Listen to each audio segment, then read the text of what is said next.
सांगली येथे कृष्णा नदी पात्रात तरुणाने आपले आयुष्य संपविले। सांगली येथे कृष्णा नदी पात्रात बुधवारी सकाळी एका तरुणाने उडी घेतली होती।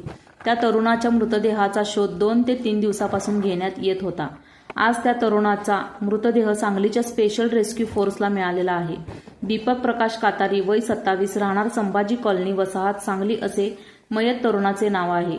सांगली येथील नदीपात्रावरील नवीन पुलावरून बुधवारी सकाळी 9 वाजण्याच्या सुमारास दीपक कातारी या तरुणाने नदीपात्रामध्ये उडी मारल्याचे एकाने पाहिले होते। बुधवारपासून दीपक कातारी यांच्या मृतदेहाचा शोध घेण्यात येत होता, मात्र यश आले नाही। गुरुवार शुक्रवार असे सलग 2 दिवस सांगलीच्या स्पेशल रेस्क्यू फोर्सने मोहीम राबवून मृतदेह नदीपात्रातून आज बाहेर काढला आहे। दीपक कातारी या तरुणाचा मृतदेह बाहेर काढल्यानंतर नातेवाईकांनी मृतदेहाची ओळख पटविली आहे। शवविच्छेदन करण्यासाठी मृतदेह सांगली येथील शासकीय रुग्णालयात पाठविण्यात आला असून पुढील तपास सांगली शहर पोलीस ठाणे करीत आहे।